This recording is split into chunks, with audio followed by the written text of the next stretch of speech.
What's up, guys? Welcome back to my channel. This week's Blu-ray collection video is all about Charlize Theron. She's definitely one of my favorite actresses working today, if not my #1 favorite. I just think she's such a chameleon. She can adapt to any role that she's given, and she's so convincing. Not many actors can do that, and she definitely pulls it off in spades. So I'm going to show you every single movie, Blu-ray and Steelbook I have in my collection starring Charlize Theron. However, before I do, if you're new here on my channel and you are not subscribed yet, but you love Blu-rays and Steelbooks just as much as I do, then do yourself a favor. Hit that red subscribe down below. You're not going to want to miss any future content because we're on our way to 5K and it's going to be awesome. So first up in the Blu-ray list is The Old Guard. This movie premiered on Netflix.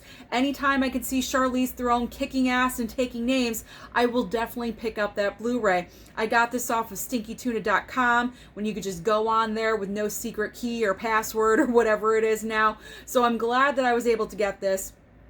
I'm sad that I won't be able to get any more because I don't know how to get on that website. However, this is a must. I thought she was great in this role, and I love action films, so Charlize in action, I'm totally there. Next up, Mad Max Fury Road. I have not watched this one yet, but I found it at Barnes & Noble, I think, for about $4.99, so I thought it was worth getting. Do you have to watch the other Mad Max movies to understand this one? Please let me know, because I don't have any of the prior ones, and if so, then I need to get them. And I think it's in the rumor mill that the 4 collection pack is coming out on 4K, so if that's true, then I'll wait. I'll wait to pick that up to get it on 4K. All right, Snow White and, oh, I almost said Snow White and the Huntsman. This is Winter's War, the sequel. I have not watched this one yet either, but one of my favorite Charlize Theron performances because she's so nasty and evil and vile. If you haven't seen it, do yourself a favor and watch it. All right, next up is The Italian Job. I have not watched this one yet either. Plenty of Charlize Theron performances to watch in the future. Again, have not seen it. I just bought it, that's why. But The Road, I didn't even know she was in this movie. I think she's just credited as the woman. I'm not really sure. I think this was early on in her career. I don't know. Let me know how you guys feel about The Road if you've watched it. All right, this one I have seen. Young Adult. I enjoyed this film and Charlize's performance because it's so unlike anything that she's ever done. She plays a character, her name is Mavis, and she's just so selfish. It is just unbelievable. She goes back home to her hometown because she wants to get back together with her high school boyfriend, who's married with children, by the way, but she does not care. She wants him, she plots to get him, and she's not going to stop until she does. Absolutely unbelievable character, performance. Love Charlize. This is also written by Diablo Cody. Yes, Diablo Cody wrote this. So if you understand Diablo Cody's kind of writing, then you kind of know what you're getting into before you even watch the film. She wrote, I believe, Juno and Jennifer's Body. So that kind of movie, that kind of storytelling. All right. Here's the original Snow White and the Huntsman. I have seen this one, obviously. I love her performance, being nasty, evil, and vile. Okay, so I usually love everything that Charlize done, but there's one movie that I kind of did not really respond to, and that's Tully. The only reason I bought this, #1, it's Charlize, to have it in the Charlize collection, but #2, it was only $5 at FYE, so I figure, I'll pick it up because it's only $5, but I wasn't jonesing for this one. It's not a movie that I can watch again and again. It's not a go-to for me, unfortunately. I had higher hopes for this film, and it kind of just left me unfulfilled, if you want to say. There is like a twist in here, which you didn't really see coming, so I can appreciate that fact because I enjoy a good twist. But overall, the movie itself, not as good, not worthy of Charlize, I think. She's so much better than this. They could have casted someone else, in my opinion. Okay, talking about kicking ass and taking names. Atomic Blonde. How can you not include Atomic Blonde when you're talking about kicking ass and taking names? Incredible. This movie shows how dedicated Charlize is to her craft and being a performer, because you can tell watching those fight scenes, she is doing it. She's like the female Keanu Reeves in John Wick. He does about 95% of his own stunts, and I believe Charlize was pulling off the same percentage as well in that film.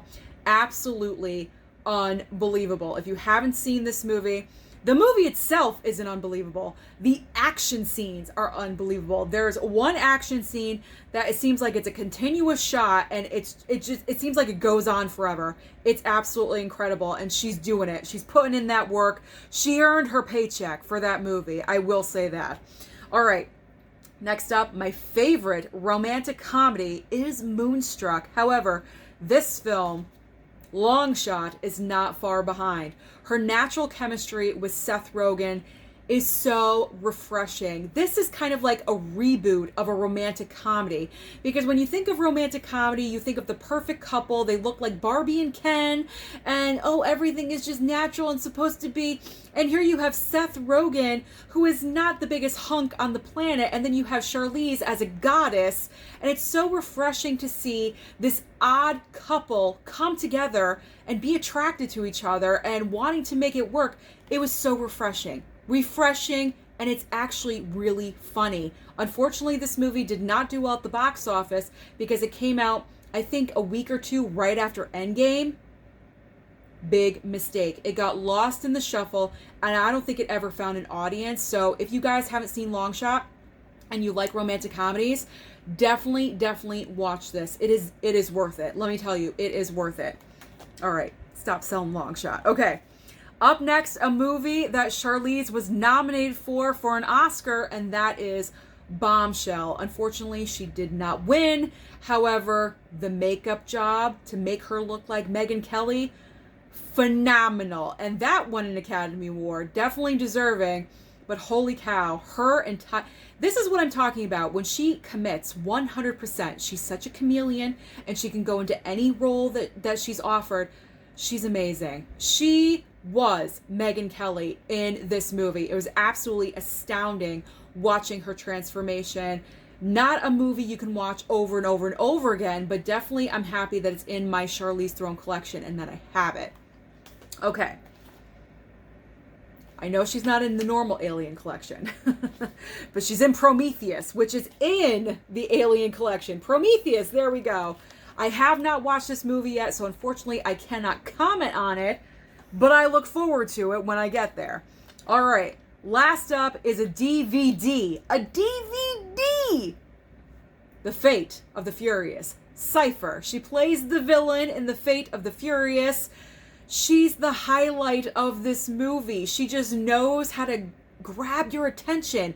And you're like, what are you doing, Charlize? You're so goddamn crazy. But you're also kind of rooting for her just a little bit. But not enough. Like, not enough. Once she starts messing with the baby, like, that's going way too far.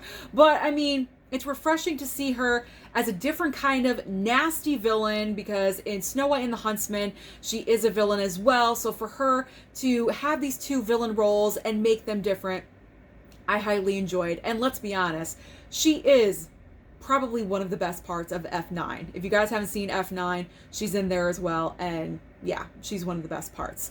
So I'm sure you're noticing in my collection missing is Monster. Unfortunately, I do have it on DVD, but not on Blu-ray. I'm seeking it out on Blu-ray. If you guys know where I can find it, where I don't have to pay an arm and a leg, please let me know down below, because that is my favorite Charlize Theron performance of all time, and I would love to have it in my collection. All right, guys, that officially is my Charlize Theron movie collection. Let me know down below what movies you have in your Charlize collection. Don't forget to like and subscribe, and I'll see you next time.